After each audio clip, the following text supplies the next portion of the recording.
सारी दुनिया आपको, आपके जितने भी फॉलोअर हैं सब आपको खान सर बुलाते हैं। अब तो आप बता दीजिए आपका पूरा नाम क्या है खान सर? एक्चुअली क्या है कि एक शिक्षक के लिए खुद के नाम से ज्यादा मायने रखता है कि उसके द्वारा पढ़ाए गए लड़के देश का नाम रोशन करें यहाँ पर, तो वो लक्ष्य मेरे लिए ज्यादा इंपॉर्टेंट है। हमको अपने से नहीं ज्यादा मतलब नहीं। वाह। मैं खान सर के बारे में बता दूं कि इनका यूट्यूब पे जो एजुकेशनल चैनल है उसके 17 मिलियन मतलब 1,70,00,000 फॉलोअर्स हैं। अब 19 हो गए। 19 हो गए।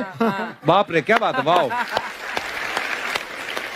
तो लॉकडाउन से पहले सर 30,000 थे। हाँ। एकदम लॉकडाउन के बाद जितनी आपकी सब्सक्रिप्शन बढ़ी है उतनी तो ओटीटी प्लेटफॉर्म्स की नहीं बढ़ी जितनी आपकी बढ़ गई।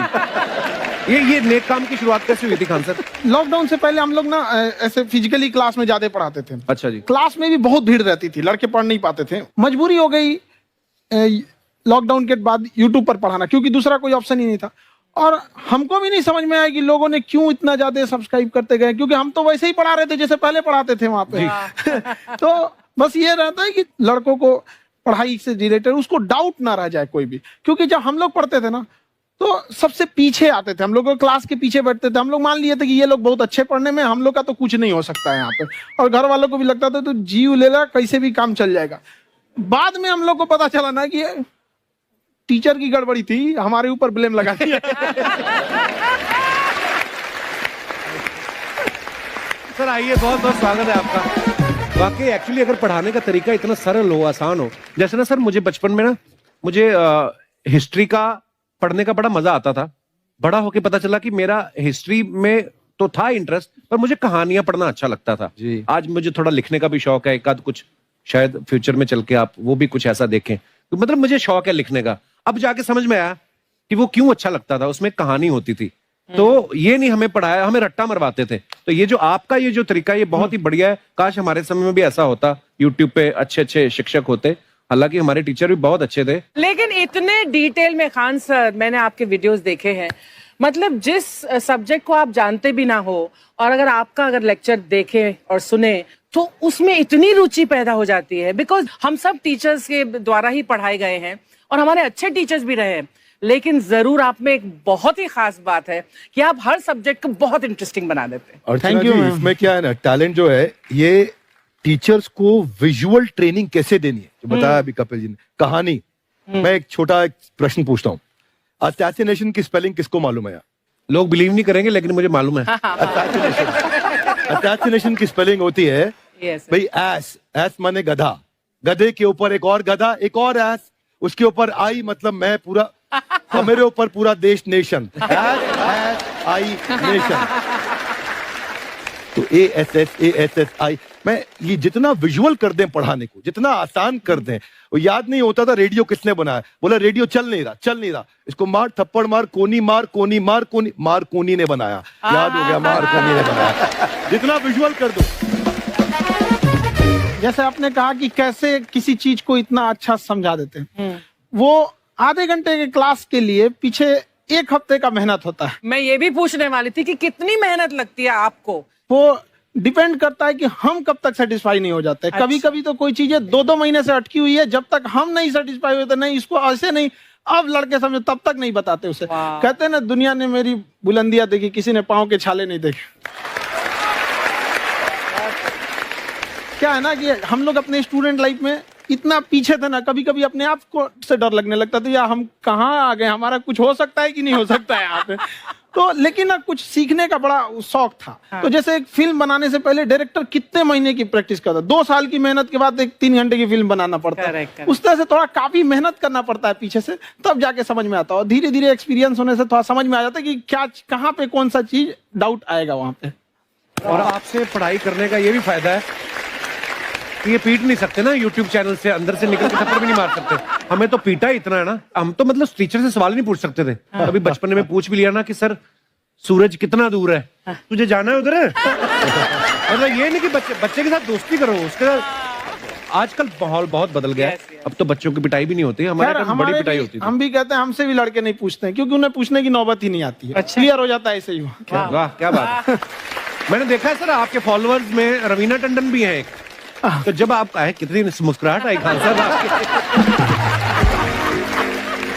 तो जब कभी आप कोई नया वीडियो डालते हैं तो आप उनको पर्सनली मैसेज करते हैं कि किसी चीज पे डाउट हो तो कॉल मी एनी टाइम, ऐसा करते हैं आप। अच्छा, विवेक सर के बारे में हमने सुना है कि किसी को बिजनेस रिलेटेड प्रॉब्लम हो तो ये 5 सेकंड के अंदर जवाब दे देते हैं। जब भाभी जी आपको तैयार होने के बाद पूछती मैं कैसी लग रही हूँ, 5 सेकंड में जवाब दे पाते हैं आप?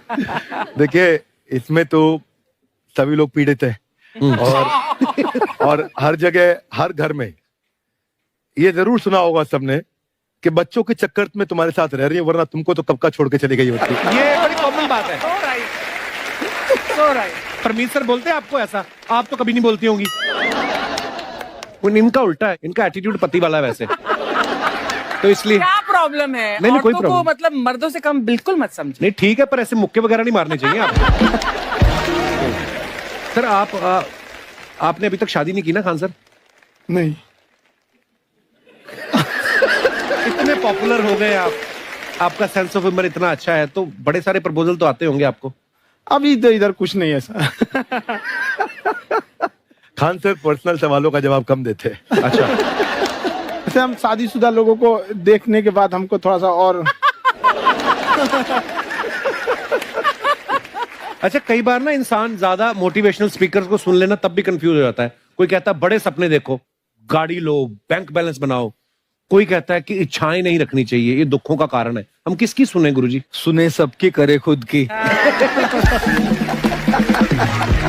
जो दिल से निकले। दिल से निकले, क्योंकि जो सुनते हैं हम कई बार सुनते हैं और उसको खुद की प्रोसेसिंग करते ही नहीं है, और जब दूसरों की बातें सुनकर बिना प्रोसेस करके फॉलो करने लगते हैं, उसी को तो हम अंधश्रद्धा कहते हैं। बिल्कुल। उसको प्रोसेस करें, अपने दिल से जो रेजोनेट होता है उसको सोचे और फिर करें। मम्मी सुना, मेरी मम्मी के आगे डॉक्टर फेल है। मम्मी की जो सहेली ऑन द स्पॉट इसके साथ बैठी है, और इनको अगर कोई प्रॉब्लम है, फॉर एग्जाम्पल कोई शुगर की प्रॉब्लम है, तो उन्होंने जो बोल दिया वो अंतिम सत्य है। ले मैनू फलानी कहती है, ऐ खाड़ो तो हो जाता है। ये सवाल मैंने आपके लिए पूछा था। I wanted to ask Khan sir कि आपका एक एपिसोड था ट्रेन के बारे में, कि ट्रेन में ऐसा क्यों होता है, शुरुआत में ऐसा हुआ था, ये यहाँ पर बोगी के लिए ये कनेक्शन, तो ये सोर्स क्या होते हैं आपके, कहाँ आपसे से सुन ढूंढ के लेंगी, लाते उसके हैं? बाद खुद का चैनल शुरू करेंगी। कुछ चीजें तो ऐसे डायरेक्टली मिल सकती हैं, और नहीं तो वहाँ ऑन द स्पॉट जाके वहाँ पे पूछ लेते। जो वर्कर होते हैं ना, उन लोग को ज्यादा आइडिया रहता है उन लोग से, वो पूछ लेते हैं कि ये कैसे काम करता है। तो वो ज्यादा कोशिश करते हैं कि हम किसी चीज को खुद से अगर जाने रहेंगे तो ज्यादा अच्छे से डिलीवर कर सकते हैं। तो कई बार वहाँ यार्ड वगैरह में भी चले जाते हैं पता करने के लिए। लेकिन बहुत इंटरेस्टिंग था। हवाई जहाज पर भी बनाइए। आप कहती हैं तो एक उस पर भी बना ही देंगे। बहुत शुक्रिया जी। अच्छा सर, कई बार ना माँ बाप भी, जो मैं ये कहूंगा कि उनकी गलती होती है कि अगर बच्चा आपका 4-5 साल का है, आप शुरू से उसके मन में डालना शुरू कर देते हो कि ये तो इंजीनियर बनेगा। हो सकता है बाप इंजीनियर हो, वो चाहता है कि जरूरी तो नहीं है। अब मेरे पिताजी पुलिस में थे जी, मेरे मामा सब आर्मी में थे, मैं अकेला इस फील्ड में निकला है, मुझे ये चीज अट्रैक्ट करती थी। ये कहाँ तक सही है सर? जी, मेरे हिसाब से तो बच्चों पे कभी प्रेशर नहीं डालना चाहिए, लेकिन साथ ही साथ हमको ये भी देखना चाहिए कि जैसे एल्बर्ट आइंस्टाइन ने एक बहुत अच्छी बात बताई थी, अगर एक खरगोश हो, एक बंदर हो, एक हिरन हो, एक शेर हो और एक मछली हो, उन सब को आप एक कतार में खड़ा कर दीजिए और उन सब के लिए एक ही टेस्ट हो कि आप पेड़ पे सब लोग कैसे चढ़ पाए। बहुत खूब। ओके, अब सबको एक टेस्ट कैसे दिया जाए?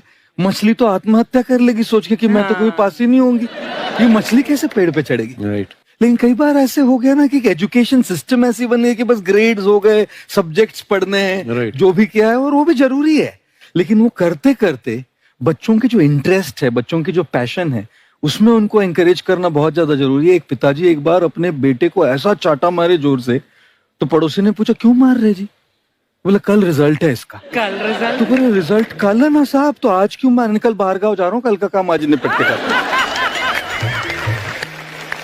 कहने का मतलब ये है कि आप देखिएगा कि अगर आप बच्चों को अपने कॉम्पिटेंस के हिसाब से नहीं देंगे तो ये चाटे ही खाते रहने पर फेल ही होते रहेंगे। बहुत खूब। ओके। अच्छा, विवेक सर का एक कहना है कि बच्चों का अगर 95% से ज्यादा मार्क्स आते हैं वो भी खतरनाक होते हैं। 75 से 85% वाले जो बच्चे होते हैं लाइफ में बड़ा अच्छा करते हैं। अच्छा। कभी किसी पेरेंट्स ने आके कहा है कि आपकी वजह से मेरा 95% वाला बच्चा 75 पे आ गया?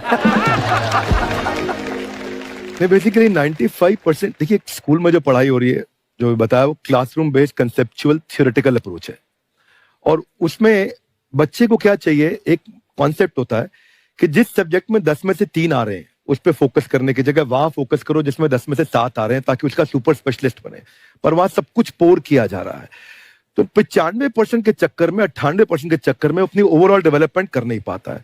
और ये पुराने पैटर्न्स के कारण हमारे यहाँ बच्चे डेवलप नहीं हो रहे हैं, और पैटर्न्स इतने मजबूत हैं।